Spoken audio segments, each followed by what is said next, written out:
नमस्कार दोस्तों, स्वागत है आपका टेकी ट्यूजडेज हिंदी के एक और नए एपिसोड में। मैं हूं आपका होस्ट एस रवि कुमार।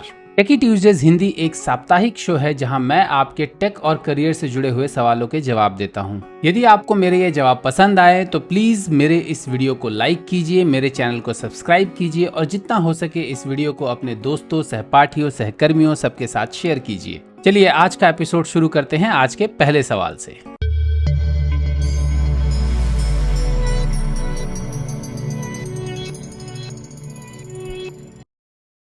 आज का पहला सवाल हिमांशु का है। वो पूछते हैं, what are the differences that programmers, developers of Java, dotnet etcetera encounter when they move from creating personal projects all by themselves to working in a company and with a team for developing large scale enterprise applications. यानी कि programmers जो हैं, जो dot net, जावा वगैरह जो programming language use करते हैं, उनको क्या डिफरेंसेस उन्होंने महसूस की हैं लार्ज स्केल एंटरप्राइज एप्लीकेशंस में काम करके और पर्सनल प्रोजेक्ट्स पे काम करके, दोनों के बीच में उनको क्या डिफरेंसेस नजर आते हैं।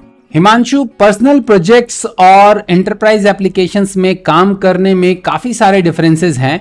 मेजर डिफरेंसेस जो हैं वो मैं आपको एक एक करके बताता हूं, क्योंकि मेरे को एक्सपीरियंस दोनों पे काम करने का है। मैं side by side personal project भी डेवलप करता रहता हूं।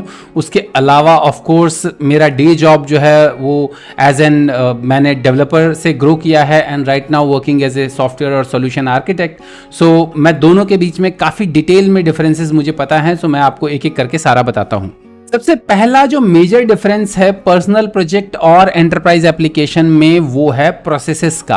अगर आप किसी कंपनी में काम करते हैं, जब आप कोई पर्सनल या प्रोफेशनल एंटरप्राइज एप्लीकेशन जब आप डेवलप करते हैं, तो आपको उस कंपनी के जो भी डेवलपमेंट प्रोसेसेस हैं वो आपको फॉलो करने पड़ते हैं। चाहे आपको यूनिट टेस्ट केस राइट करना हो, चाहे आपको कमेंट्स लिखने हो कोड के अंदर, चाहे आपको यूनिट टेस्ट केसेस लिखने हो ताकि आप कोड कवरेज मेंटेन कर सकें। सो आपको कोड कवरेज मेंटेन करना होगा, कौन कौन सी लाइब्रेरीज यूज करनी है, या आपको जो पूरा प्रोसेस है सॉफ्टवेयर डेवलपमेंट लाइफ साइकिल का, आप कौन सा प्रोजेक्ट मैनेजमेंट का प्रोसेस कौन सा यूज कर रहे हैं, आप स्क्रम यूज कर रहे हैं या आप जो आपका एक्सट्रीम प्रोग्रामिंग है वो यूज कर रहे हैं या वाटरफॉल यूज कर रहे हैं। स्क्रम आजकल ज़्यादा पॉपुलर है। सो मेन जो डिफरेंस है वो आपका प्रोसेसेस का है कि एंटरप्राइज एप्लीकेशंस जो है वो प्रॉपर प्रोसेसेस फॉलो करके बनाए जाते हैं। उसमें हर चीज़ डिफाइंड होती है, हर स्टेप जो है SDLC का हर स्टेप जो है काइंड ऑफ डिफाइन होता है और डॉक्यूमेंटेड होता है, जिसको यूज करके आपको फॉलो करना होता है। फॉर एग्जांपल, आपको यूनिट टेस्ट केसेस लिखने होते हैं to maintain a certain level of code coverage. आपको जो आपका कोड कमेंट्स लिखने होते हैं, कोड रिव्यू प्रोसेस आपको फॉलो करना होता है। उसके अलावा जो रिक्वायरमेंट्स हैं वो आपको कोई और लिख करके देता है, आप खुद रिक्वायरमेंट्स नहीं लिखते हैं। आपका UI डिज़ाइन करने की टीम अलग होती है। सो सारे प्रोसेसेस और जो टास्क्स होते हैं वो प्रॉपरली डिफाइंड होते हैं। लेकिन अगर आप पर्सनल प्रोजेक्ट पे काम कर रहे हैं तो ऐसा कुछ भी नहीं होता। 99% केसेस में पर्सनल प्रोजेक्ट्स पे लोग यूनिट टेस्ट केसेस नहीं लिखते हैं। मैंने आज तक कभी यूनिट टेस्ट केसेस अपने पर्सनल प्रोजेक्ट्स पे तो नहीं लिखा है। उसके अलावा आपके जो बाकी चीज़ें भी हैं, ऑफ कोर्स सारे रिक्वायरमेंट्स मैं खुद लिखता हूँ। मुझे खुद लिखने पड़ते हैं कि हाँ भाई, इस एप्लीकेशन में क्या क्या मैं सोच रहा हूँ कि क्या क्या करना चाहिए, क्या क्या नहीं करना चाहिए, वगैरह वगैरह। सो पहला जो सबसे मेन डिफरेंस है एंटरप्राइज एप्लीकेशन और पर्सनल प्रोजेक्ट में है वो है प्रोसेसेस का।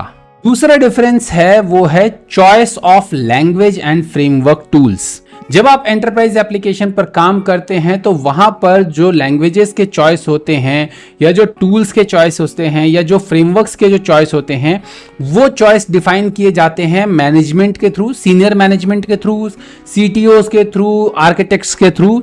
आपको कौन सा लैंग्वेज यूज करना है, कौन सा टेक्नोलॉजी यूज करना है, कौन सा फ्रेमवर्क यूज करना है, और उसमें कौन कौन से टूल्स यूज करने हैं, आपको विजुअल स्टूडियो को कौन सा वर्जन किस लेवल के बंदे को मिलेगा, रिशार्पर का एक्सेस मिलेगा कि नहीं मिलेगा, कौन सा टूल यूज करना है, डेटा एक्सेस लाइब्रेरी कौन सी यूज करनी है, ये सारे डिसीजंस जो होते हैं ऑलरेडी सीनियर मैनेजमेंट लेते हैं। डेवलपर के पास या प्रोग्रामर के पास इस चीज का कोई डिसीजन मेकिंग कैपेबिलिटी नहीं होती है। वो उसको सीधे हायर ही किया जाता है ये देखकर कि हाँ भाई तुम्हें इस पे काम करना आता है कि नहीं आता है। As simple as that. अगर कंपनी ने डिसाइड किया, और कंपनी मोस्टली ये डिसीजन जो है वो अपने क्लाइंट के बेसिस पर लेती है कि किस तरह का क्लाइंट है और अवेलेबल रिसोर्सेज की उनके पास किस टेक्नोलॉजी के, किस फ्रेमवर्क के रिसोर्सेज ज़्यादातर अवेलेबल हैं। कहने को बाकी बाद में उसको जस्टिफाई किया जाता है मार्केटिंग के टर्म्स में कि हाँ भाई हम ये टेक्नोलॉजी इतनी बेटर है, इतना फास्ट है, लेकिन ज़्यादातर कंपनीज जो है, एंटरप्राइजेज जो हैं, जब एप्लीकेशन डेवलप कर रहे होते हैं तो जो टॉप मैनेजमेंट लेवल के जो सीटीओ, आर्किटेक्ट्स लेवल के जो बंदे होते हैं, उनको ये पता होता है कि हाँ भाई उनके पास कौन से रिसोर्सेज हैं, और उन रिसोर्सेज के बेसिस पर, उन लाइसेंसेस की अवेलेबिलिटी के बेसिस पर जो है वो फ्रेमवर्क, लैंग्वेजेस वगैरह डिसाइड करते हैं। जबकि पर्सनल प्रोजेक्ट में आपका जो मन करता है आप वो फ्रेमवर्क या वो लैंग्वेज चूज कर सकते हैं। ये फ्रीडम पूरी आपके पास होती है, लेकिन एंटरप्राइज एप्लीकेशन में आपको कंपनी के हिसाब से चलना पड़ता है। अगला डिफरेंस है एंटरप्राइज एप्लीकेशन डेवलपमेंट में और पर्सनल प्रोजेक्ट डेवलपमेंट में कि आपको जो है वो लॉन्ग टर्म के बारे में सोचना होता है। जब आप एंटरप्राइज एप्लीकेशन में वर्क कर रहे हो, तो टीम के साथ काम कर रहे हो, तो आपको लॉन्ग टर्म में काम करना होता है, सोच करके। अगर आप आर्किटेक्ट हो तो आपको ऐसी टेक्नोलॉजी लेनी होती है जो कि ज़्यादा दिन तक चले। आप एकदम अभी नई आई हुई टेक्नोलॉजी नहीं लेते हो, इसीलिए ज़्यादातर लोग जो है वो जावा, .NET इस तरह की टेक्नोलॉजीज़ को लेते हैं, स्पेशली सर्वर साइड डेवलपमेंट के लिए, क्योंकि ये पुरानी टेक्नोलॉजीज़ हैं, काफ़ी स्टेबल टेक्नोलॉजीज़ हैं, और उनको पता है कि हाँ अगले 10-15 साल तक या 20 साल तक ये टेक्नोलॉजी रहने वाली हैं, they are going to grow. So इसलिए ज़्यादातर लोग जो हैं वो टेक्नोलॉजी जो चूज़ करते हैं वो लॉन्ग टर्म का सोच करके चूज़ करते हैं, क्योंकि आपका जो एक एप्लीकेशन, एक एंटरप्राइज एप्लीकेशन जब एक बार बन जाता है, तो बिजनेसमैन पॉइंट ऑफ व्यू से देखिए कि बिजनेसमैन जो है वो हर दूसरे साल जो है अपना UI जो फ्रेमवर्क है वो चेंज नहीं करेगा। अगर उस प्रोजेक्ट से या उस प्रोडक्ट से उसको पैसे मिल रहे हैं, रेगुलर मनी आ रहा है, परफॉर्मेंस में कोई प्रॉब्लम नहीं है, कोई कस्टमर अगर कोई कंप्लेंट नहीं रेज करता है, तो वो टेक्नोलॉजी चेंज करने नहीं जाएगा, वो बग फिक्सेस करेगा कि हाँ भाई मेरे जिस बग से मेरे पैसे बचते हों मैं वो चीज़ करूंगा, टेक्नोलॉजी चेंज करने के लिए वो नहीं जाएगा। सो इसीलिए ज़्यादातर लोग जो टेक्नोलॉजी का डिसीजन लेते हैं वो लॉन्ग टर्म सोच करके लेते हैं कि हाँ, और मोस्ट ऑफ द केसेस में डिसीजन जो है वो आर्किटेक्ट्स वगैरह लेते हैं, आर्किटेक्ट, CTOs या सीनियर PMs वगैरह, ये सब जो है, ये लोग जो है टेक्निकल मैनेजर जो होते हैं वो ये डिसीजन लेते हैं कि कौन सा फ्रेमवर्क यूज़ करना है, कौन सी टेक्नोलॉजी यूज़ करनी है, और वो डिसीजन हमेशा लॉन्ग टर्म के बारे में सोच करके लिया जाता है। पर्सनल प्रोजेक्ट में तो ज़्यादातर डेवलपर जो होते हैं वो अपना चॉइस देखते हैं, उनको जो पसंद आता है वो उस हिसाब से काम कर लेते हैं। जैसे मेरे को, अगर मैं कहूँ कि मेरे को डैपर पसंद आता है, मैं डैपर यूज़ कर लेता हूँ डेटा एक्सेस के लिए, लेकिन एंटरप्राइजेज में ज़्यादातर कंपनीज जो होते हैं उनके अपने डेटा एक्सेस लेयर लिखे होते हैं, या कई कंपनीज जो हैं मिड टीयर की जो कंपनीज होती हैं वो आपका एंटिटी फ्रेमवर्क यूज़ करती हैं, क्योंकि माइक्रोसॉफ्ट जो है वो ज़्यादातर कंटेंट जो बनाता है वो एंटिटी फ्रेमवर्क बेस्ड बनाता है। सो कई कंपनीज एंटिटी फ्रेमवर्क यूज़ करती हैं, कई कंपनीज जो है वो अपना डेटा एक्सेस लेयर लिखती हैं। सो वो डिपेंड करता है कंपनी टू कंपनी। अगला डिफरेंस जो है वो है रिसोर्स अवेलेबिलिटी का। जब आप एंटरप्राइज में काम कर रहे होते हैं तो आपके पास रिसोर्सेज जो होते हैं वो एबंडेंस में अवेलेबल होते हैं, या आप जो एप्लीकेशन डेवलप करते हैं वो भी उस पॉइंट ऑफ व्यू से डेवलप करते हैं कि आप एक लार्ज डेटा सेट को हैंडल कर सकें, या एप्लीकेशन जो है वो स्केलेबल हो, इजीली मेंटेनेबल हो, इस तरह की चीजें हों, और जो आपके डिप्लॉयमेंट के रिसोर्सेज जो होते हैं वो भी आपको एबंडेंस में अवेलेबल होते हैं। जैसे आपको VMs अवेलेबल होते हैं, डेटाबेस सर्वर्स अवेलेबल होते हैं, डिफरेंट एनवायरनमेंट्स बनाए होते हैं आपने।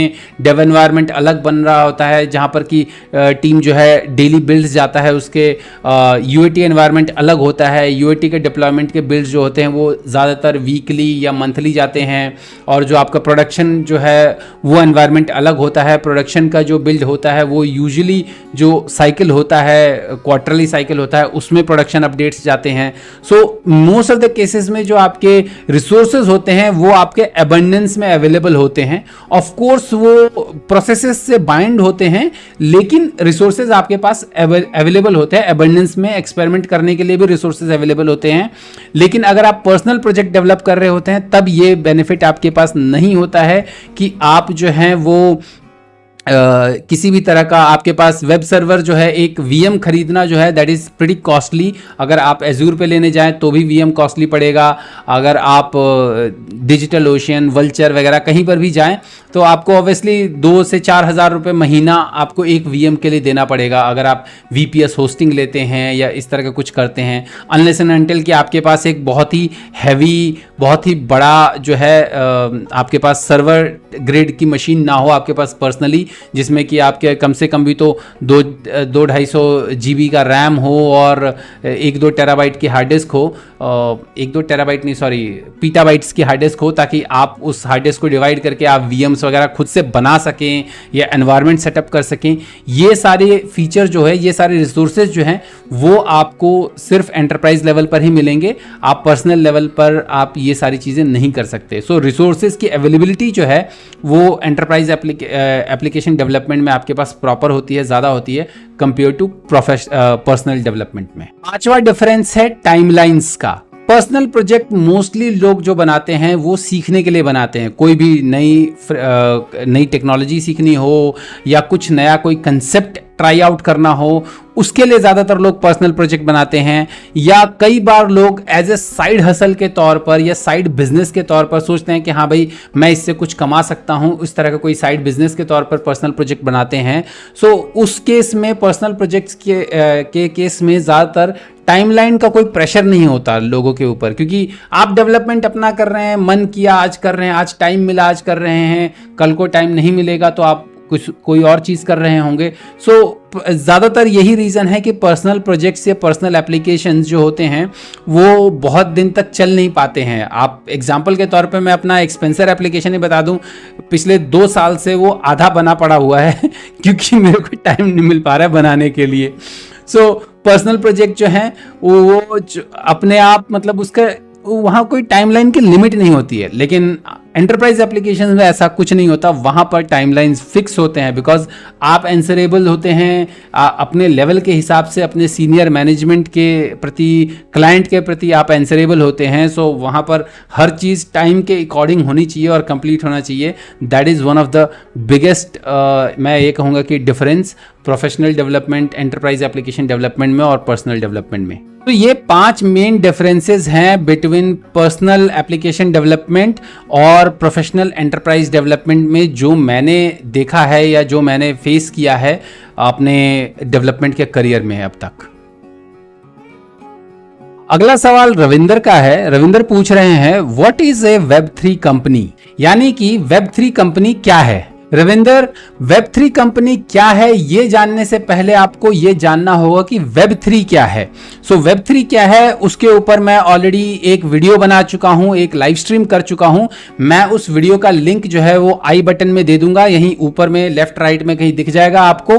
आप वो वीडियो देखिए और समझिए कि वेब3 क्या है। यहां पर मैं आपको संक्षिप्त में बता देता हूं कि अभी करंट वेब3 जो है, करंट टाइम्स में जो आईटी, जो आपका आईटी सेक्टर है, वहां पर एक बज़वर्ड है, specially world IT sector, Indian IT sector नहीं, वर्ल्ड आईटी सेक्टर में या स्टार्टअप वर्ल्ड में Web3 is kind of A buzzword, और क्रिप्टो करेंसी की वजह से ये बहुत ज़्यादा पॉपुलर हो रहा है। तो अगर हम वेब3 कंपनी की बात करें तो टेक्निकली उसका कोई टेक्निकल डेफिनेशन नहीं है, लेकिन मेरे हिसाब से वेब3 कंपनी ऐसी कंपनी है जो कि ब्लॉकचेन बेस्ड टेक्नोलॉजी पे काम करती है या कि मेटावर्स बेस्ड टेक्नोलॉजी पे काम करती है। मेटावर्स यानी कि आपका जो ऑगमेंटेड रियलिटी हो गया, AR VR हो गया, virtual reality and augmented reality. अगर कोई कंपनी वर्चुअल रियलिटी या ऑगमेंटेड रियलिटी बेस्ड कुछ काम करती है या ब्लॉकचेन बेस्ड कुछ किसी तरह का कोई काम करती है, तो उस तरह की कंपनीज को, ज्यादातर कंपनी जो है वो उन कंपनीज को वेब3 कंपनी कहते हैं। अब वेब3 कंपनी के जो पॉपुलर एग्जांपल्स होंगे वो ज्यादातर आपके, जैसे आपका बिटकॉइन हो गया या इथीरियम हो गया, या आपके क्रिप्टो करेंसी है। लेकिन इथीरियम को मैनेज करना या चलाना, ये पूरा ब्लॉकचेन जो चलाना है, that is also a company. So Ethereum is also a वेब3 कंपनी। ब्लॉकचेन, आपका बिटकॉइन इज ऑल्सो ए वेब3 कंपनी। या आप कई सारे वेब3 टेक्नोलॉजी बेस्ड आपके, एक मैं ये कहूंगा जैसे एक ओडिसी करके प्लेटफॉर्म है जो कि आपका वेब3 Web3 बेस्ड आपका YouTube है, यानी कि आपका डिस्ट्रीब्यूटेड YouTube है, तो आप इस तरह की ओडिसी भी एक तरह से कंपनी है, सो दैट्स ऑल्सो है Web3 कंपनी। अगर हम मेटावर्स में बात करें तो ऑफ कोर्स फेसबुक ने अपना नाम जो है वो मेटा कर लिया है और वो मेटावर्स में काम कर रहे हैं, तो वो भी एक Web3 कंपनी है। उसके अलावा भी बहुत सारे मेटावर्स बेस्ड जो कंपनीज हैं वो डेवलपमेंट करती हैं, जो गेम्स बनाती हैं, they are all Web3 companies. अगला सवाल देवल का है, वो पूछते हैं Why don't a lot of programmers prefer Access over SQL and Oracle as a DBMS for their programs? यानी कि ज्यादातर डेवलपर जो हैं वो एक्सेस को क्यों नहीं प्रेफर करते सीक्वल या ओरेकल की बजाय, वो सीक्वल या ओरेकल क्यों यूज करते हैं अपने एप्लीकेशंस के बैकएंड के लिए, उसकी बजाय एक्सेस क्यों नहीं यूज करते। इन लोगों को नहीं पता कि एक्सेस क्या है। एक्सेस या एमएस एक्सेस, माइक्रोसॉफ्ट एक्सेस जो है वो एक फाइल बेस्ड डेटाबेस है, आरडीबीएमएस रिलेशनल डेटाबेस है, जो कि माइक्रोसॉफ्ट ऑफिस सूट का पार्ट है, एमएस ऑफिस के साथ मिलता है। अगर आप एमएस ऑफिस का प्रो वर्जन का लाइसेंस ले, प्रो यानी कि कंपनी का लाइसेंस ले, अगर आप किसी डोमेन से टाइड एमएस ऑफिस का लाइसेंस खरीदते हैं तो उस केस में आपको एमएस एक्सेस जो है वो मिलता है। सो एमएस एक्सेस बेसिकली एक फाइल बेस्ड डेटाबेस सिस्टम है, और पहले कई सारे लोग जो हैं विजुअल बेसिक के जो एप्लीकेशंस बनाते थे, आज से 20 साल पहले, 15-20 साल पहले, जब लोग VB6 या VB.NET के जो शुरू के जो एप्लीकेशंस थे, डेस्कटॉप एप्लीकेशंस प्राइमरली, उसमें लोग जो है एक्सेस को एज ए बैकएंड यूज करते थे। लेकिन अब जो है एक्सेस बैकएंड के तौर पर बहुत सारे लोग नहीं यूज करते। उसके पीछे रीजन क्या है वो मैं आपको एक एक करके बताता हूं। सबसे पहला रीजन तो ये है कि ज्यादातर जो डेवलपमेंट करते हैं लोग वेब बेस्ड डेवलपमेंट करते हैं, यानी कि वो ऐसे डेटाबेसेस यूज करना चाहते हैं जो कि सर्वर टेक्नोलॉजीज हों, जो कि सर्वर पर डिप्लॉय की जा सके, सर्वर पर रन की जा सके। एमएस एक्सेस जो है वो एक डेस्कटॉप बेस्ड डेटाबेस है, it's not a server based database. इसी वजह से ज्यादातर लोग जो हैं वो एमएस एक्सेस यूज नहीं करते। एमएस एक्सेस की बजाय वो लोग जो हैं वो SQL सर्वर, ओरेकल, MySQL ये ज्यादा यूज करते हैं, क्योंकि ये सर्वर बेस्ड डेटाबेसेस हैं, ना कि डेस्कटॉप बेस्ड डेटाबेस। दूसरा रीजन ऑफ कोर्स कैपेसिटी का है। चूंकि एमएस एक्सेस जो है वो डेस्कटॉप बेस्ड डेटाबेस है, तो उसकी जो डेटा हैंडलिंग कैपेसिटी है वो भी कम है। वो ज्यादा से ज्यादा 2 या 4 GB, ऑफिशियली जो है वो 2 GB तक का डेटा हैंडल कर सकता है। हालांकि 2 GB तक का डेटा जो है डेस्कटॉप पर कोई रखता नहीं है, या डेस्कटॉप एप्लीकेशन में 2 GB का डेटा रखना, मैनेज करना भी जो है वो बहुत ही प्रॉब्लमेटिक है। लेकिन जो उसकी कैपेसिटी है ऑफकोर्स 2 GB की ही है, जबकि जो ये सारे चूंकि सर्वर बेस्ड डेटाबेसेस हैं तो इनकी जो कैपेसिटी है वो पीटाबाइट्स में है, टेराबाइट्स और पीटाबाइट्स में है। सो इस वजह से भी लोग जो है वो एमएस एक्सेस नहीं यूज करते, वो SQL सर्वर है, MySQL या आपका ओरेकल जो है वो यूज करते हैं। पोस्टग्रेस भी है, ये basically server database server use करते हैं, ना कि ये आपके रेगुलर एमएस एक्सेस डेटाबेस। अगला रीजन ऑफ कोर्स ये है कि एक्सेस जो है वो सिर्फ विंडोज पर चलता है। तो अगर मान लीजिए कि आपने कोई वेब एप्लीकेशन बनाया भी जो कि आपको, जिसका कि बैकएंड आप एमएस एक्सेस यूज कर रहे हो, तो उस केस में आपको विंडोज होस्टिंग लेनी पड़ेगी, और Windows hosting primarily server level पर कॉस्टली मानी जाती है कंपेयर टू आपका ये है वेब दूसरे जो हैं इसके लिनक्स होस्टिंग के। इस वजह से, जबकि ये जो बाकी जो डेटाबेसेस हैं, चाहे SQL सर्वर हो, चाहे आपका ओरेकल हो, चाहे पोस्टग्रेस हो, चाहे MySQL हो, ये सारे जो है वो लिनक्स वगैरह पर भी होस्ट हो जाते हैं। इस वजह से भी लोग जो हैं वेब एप्लीकेशन के लिए मोस्ट ऑफ द केसेस में एमएस एक्सेस की बजाय ये सारे डेटाबेसेस यूज करते हैं। इसके अलावा एमएस एक्सेस के अनपॉपुलैरिटी का या कम पॉपुलैरिटी का एक रीजन ये भी है कि जो बनाने वाली कंपनी है एमएस एक्सेस की, माइक्रोसॉफ्ट जो है, माइक्रोसॉफ्ट खुद अपने एग्जांपल्स में आज की डेट में एमएस एक्सेस की बजाय SQL सर्वर को ज्यादा प्रमोट करता है, या अगर वो SQL सर्वर नहीं यूज करता तो फाइल बेस्ड डेटाबेस में ज्यादातर एमएस जो माइक्रोसॉफ्ट के भी जो एग्जांपल्स होते हैं वो ज्यादातर लोग जो है वो SQLite यूज करते हैं, बिकॉज SQLite फाइल बेस्ड जो डेटाबेसेस है, RDBMS की अगर हम बात करें तो फाइल बेस्ड RDBMS में सबसे बेटर जो है वो SQLite माना जाता है, बिकॉज वो क्रॉस प्लेटफॉर्म है। सो इसीलिए वो मोबाइल एप्लीकेशन में भी डेटाबेस मैनेज करने के लिए, ऑफलाइन डेटाबेस के लिए SQLite जो है that is the best choice. कि मोबाइल एप्लीकेशंस में भी वो यूज हो जाता है, डेस्कटॉप एप्लीकेशंस में भी लोग यूज करते हैं, बिकॉज उसकी भी कैपेसिटी काफी ज्यादा है और वो सिंगल फाइल बेस्ड है, क्रॉस प्लेटफॉर्म है। सो इन सारी बेनिफिट्स की वजह से माइक्रोसॉफ्ट खुद जो है वो MS एक्सेस को बहुत ज्यादा प्रमोट नहीं करता। एक जमाना था जब VB बेस्ड एप्लीकेशन डेवलपमेंट हुआ करता था, VB6, VB4, जो पुराने जो 80s की बात करें हम, 80s में VB बेस्ड डेवलपमेंट होता था मोस्टली। सो VB बेस्ड डेवलपमेंट के टाइम में MS एक्सेस जो है वो ज्यादा पॉपुलर था, लेकिन अब जो है अब MS एक्सेस लोग यूज नहीं करते। मोस्ट ऑफ द केसेस में ज्यादातर लोग अगर वो सर्वर बेस्ड टेक्नोलॉजी या हैवी डेटा कंप्यूटेशन यूज करना हो तो वो सीधे अलग सर्वर यूज करते हैं, चाहे वो आपका SQL सर्वर हो, चाहे Oracle हो, चाहे कुछ भी हो। और अगर उनको फाइल बेस्ड डेटाबेस यूज करना होता है तो ज्यादातर लोग जो है वो SQLite प्रेफर करते हैं। इसके अलावा एक और रीजन है प्रोग्रामर्स का ना यूज करने का MS एक्सेस को, वो ये है कि प्रोग्रामर्स जो हैं, ज्यादातर प्रोग्रामर्स जो हैं वो एंटरप्राइजेस को मिमिक करते हैं, वो चीज मिमिक करते हैं जिसके जो वो देखते हैं कि इंडस्ट्री में क्या हो रहा है, एंटरप्राइजेस क्या यूज कर रहे हैं। So most of the cases में एंटरप्राइजेस जो हैं वो इसी तरह के बड़े बड़े सर्वर्स यूज करते हैं, या फिर जो छोटे एप्लीकेशंस के लिए वो SQLite वगैरह यूज कर लेते हैं। सो इसलिए ज्यादातर लोग जो हैं वो एंटरप्राइजेस को मिमिक करते हैं, और यही रीजन है कि आपको ज्यादातर लोग जो है वो MS एक्सेस अब आज की डेट में यूज नहीं करते हैं। उसकी बजाय या तो वो फाइल बेस्ड के तौर पे SQLite यूज कर लेते हैं, या सर्वर बेस्ड के तौर पर MySQL, Oracle, MS SQL server, Postgres वगैरह इस तरह के डेटाबेसेस यूज करते हैं। अगला सवाल हरेंद्र सिंह का है, वो पूछते हैं Why are English communication skills always the first priority before the technical skills in the Indian IT sector? यानी कि इंडियन IT सेक्टर में इंग्लिश कम्युनिकेशन स्किल्स को ज्यादा प्रेफरेंस क्यों दिया जाता है टेक्निकल स्किल्स के मुकाबले जब भी हायरिंग करना होता है तब? हरेंद्र, ऐसा नहीं है।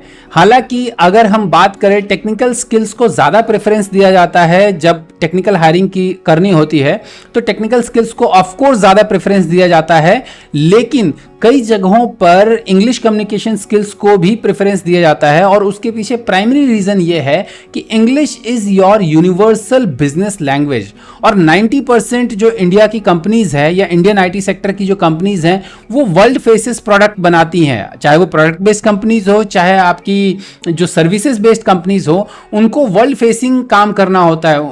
मोस्ट ऑफ द जो सर्विस बेस्ड कंपनीज होती हैं उनको US, UK, कनाडा इस तरह उनके क्लाइंट्स के लिए डेवलपमेंट करना होता है, और जो आपके प्रोडक्ट बेस्ड कंपनीज होती हैं वो भी ऐसा प्रोडक्ट बनाती हैं जो कि आउट ऑफ इंडिया ज्यादा चले, क्योंकि ऑफ कोर्स बाकी करेंसीज के मुकाबले इंडियन करेंसीज कम है, तो जो प्रॉफिट है वो आउट ऑफ इंडिया बेचने में ज्यादा मिलेगा।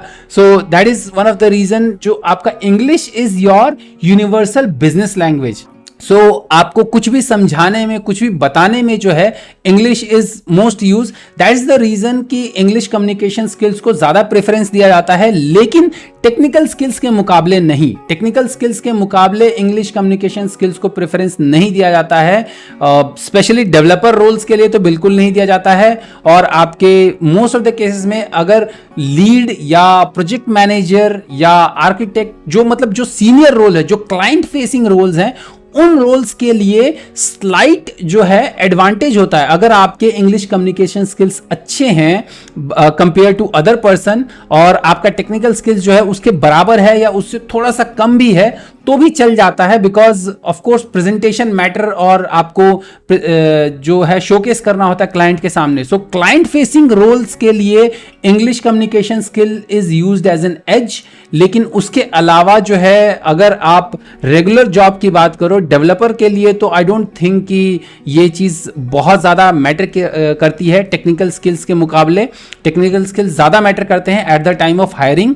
ऑफ कोर्स ग्रोथ के लिए अगर आप करियर में ग्रो करना चाहते हो तो आपके English communication skills of course अच्छे होने चाहिए, क्योंकि ये इंडियन IT सेक्टर का ही नहीं, ऑफ को ज्यादातर इंडियन सोसाइटी में ही बेसिकली इंग्लिश को एक मतलब वो ब्रिटिश राज के टाइम से ही चलता आ रहा है कि भैया जो इंग्लिश बोलता है, जो फर्रा सन्नाटेदार इंग्लिश बोलता है, वो लाट साहब होते हैं। सो वो मेंटेलिटी है, you can't go away from, run away from that mentality. So वो चीज़ तो है ही, और इसी रीज़न से आपको करियर में ग्रो करने के लिए जो है वो इंग्लिश जो है, आपका इंग्लिश कम्युनिकेशन स्किल्स आपके अच्छे होने चाहिए। लेकिन at the time of hiring, specially developer hiring के टाइम पर ये चीज़ उतनी ज़्यादा मैटर नहीं करती। ये मैटर करती है मोस्ट ऑफ द केसेस में जो क्लाइंट फेसिंग रोल्स हैं उनके केस में। यह सवाल दीपेंद्र का है, वो पूछते हैं, should a dotnet developer learn Python to explore other career options? यानी कि क्या एक डॉटनेट डेवलपर को पाइथन सीखना चाहिए बाकी के और दूसरे करियर ऑप्शंस को एक्सप्लोर करने के लिए? दीपेंद्र, मेरे ख्याल से तो बिल्कुल भी नहीं। अगर आप डॉटनेट डेवलपर हो, 4 साल से ऊपर, अगर आप 4 साल से ऊपर का आपको डॉटनेट डेवलपमेंट का एक्सपीरियंस है, तो मेरे ख्याल से आपको पाइथन क्या कोई भी दूसरा लैंग्वेज नहीं सीखना चाहिए। डिफरेंट करियर ऑप्शन से आपका क्या मतलब है? आप किस तरह का करियर ऑप्शन देखना चाहते हैं पाइथन सीख करके? किस तरह के करियर ऑप्शंस में जाना चाहते हैं? अगर आपका पर्पस जो है वो मशीन लर्निंग और एआई में जाने का है, तो मशीन लर्निंग और एआई के लिए सिर्फ पाइथन सीखने से नहीं होगा। उसकी बजाय आपको पूरे के पूरे मशीन लर्निंग के कंसेप्ट्स वगैरह बाकी सब कुछ सीखना पड़ेगा, और मेरे ख्याल से वो सीखने का कोई फायदा नहीं है। अगर आप एक एक्सपीरियंस डॉटनेट डेवलपर हैं तो आप एमएल डॉटनेट यूज करके भी वो काम कर सकते हैं। उसके अलावा आपको already pre trend machine learning की जो सर्विसेज हैं या एआई की जो सर्विसेज हैं वो अवेलेबल हैं, चाहे वो आईबीएम का वॉटसन हो, चाहे वो माइक्रोसॉफ्ट की कॉग्निटिव सर्विसेज हो। ये सारे सर्विसेज अवेलेबल हैं जो कि आप अपने एप्लीकेशन में यूज कर सकते हैं। सो मेरे ख्याल से एज ए डॉटनेट डेवलपर, अगर आपको ऑलरेडी एक्सपीरियंस है, डॉटनेट डेवलपर क्या कोई भी डेवलपर हो, अगर आपको ऑलरेडी एक्सपीरियंस है, आप अगर एक एक्सपीरियंस प्रोफेशनल हैं, एक टेक्नोलॉजी में काम कर रहे हैं, तो मेरा सजेशन यही रहेगा कि उस टेक्नोलॉजी, उस लैंग्वेज और उस फ्रेमवर्क को छोड़ करके किसी दूसरे टेक्नोलॉजी, लैंग्वेज या फ्रेमवर्क में को सीखने में टाइम तभी लगाएं जब आपकी कंपनी उसके लिए आपको पैसे दे। अब अगर आपको कल को कंपनी बोले कि हाँ मेरे पास पाइथन का ये प्रोजेक्ट है और तुम ये पाइथन सीखो और पाइथन में सीख करके इस प्रोजेक्ट पे काम करो, तब आप पाइथन सीखिए, ऑफ कोर्स सीखिए, उस केस में कोई प्रॉब्लम नहीं है सीखने में। लेकिन हालांकि मैं तो सजेस्ट नहीं करूंगा, वो आपके एक्सपीरियंस लेवल पर डिपेंड करता है। अगर आप 10 साल से नीचे का एक्सपीरियंस है आपका तो आप सीख सकते हैं, बिकॉज सीखना अच्छी बात होती है, लेकिन सीखिए तभी जबकि कंपनी आपको पैसे दे रही हो।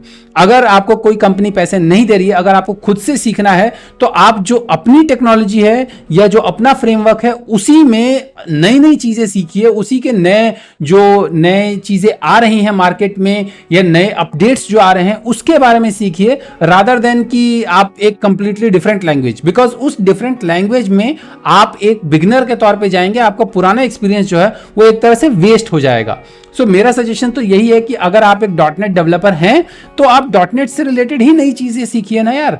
करियर ऑप्शंस, आपको डिफरेंट ऑप्शंस में जाना है, किस में जाना है? डॉटनेट में आपके पास ज्यादा करियर ऑप्शंस है कंपेयर टू पाइथन। पाइथन सीख करके आप क्या करेंगे? ज्यादा से ज्यादा 2 ही चीजें हैं, या तो नेटवर्किंग में जाएंगे क्योंकि नेटवर्क स्क्रिप्टिंग में ज्यादातर लोग पाइथन यूज करते हैं, उसके अलावा मशीन लर्निंग और एआई में पाइथन यूज करते हैं। और मशीन लर्निंग और एआई के लिए पाइथन सिर्फ सीखने से नहीं काम होगा, जैसे मैंने बताया शुरू में ही आपको कि मशीन लर्निंग एआई अगर करनी है तो आप full fledge machine learning AI का पूरा मास्टर्स डिग्री कीजिए किसी अच्छे इंस्टीट्यूट से, या अपग्रेड वगैरह से कीजिए पैसे लगा करके, ताकि आपको जॉब मिलने में हेल्प हो। अदरवाइज सिर्फ पाइथन सीख के आप मशीन लर्निंग एआई में नहीं जाएंगे और कोई ज्यादा करियर ऑप्शंस नहीं है पाइथन सीखने पर। जबकि अगर आप डॉटनेट में ही रहते हैं तो डॉटनेट में आपके पास बहुत सारे करियर ऑप्शंस हैं। आप मावी सीख करके मोबाइल एप्लीकेशन डेवलपर बन सकते हैं, आप एमएल डॉटनेट सीख करके एआईएमएल में जा सकते हैं, आप आईओटी प्रोग्रामिंग कर सकते हैं। सो हर तरह की प्रोग्रामिंग, आप यूनिटी सीख करके metaverse, game programming, game development में जा सकते हैं। सो हर तरह की प्रोग्रामिंग करने के लिए आपके पास डॉटनेट में ऑलरेडी ऑप्शंस हैं। सो इसीलिए मेरा सजेशन तो यही रहेगा कि अगर आपको सीखना है कुछ भी, कोई भी अपने जो करंट टेक्नोलॉजी जिस पे भी आप काम कर रहे हो, चाहे आप डॉटनेट पे काम कर रहे हो, चाहे आप पाइथन पे काम कर रहे हो, उससे किसी भी कंप्लीटली डिफरेंट टेक्नोलॉजी या लैंग्वेज अगर आप सीखना चाहते हैं तो वो तभी सीखिए जब आपकी कंपनी आपको उस चीज को सीखने के लिए पैसे दे, तब सीखिए, अदरवाइज मत सीखिए, वो आपका एक तरह से टाइम वेस्ट ही होगा।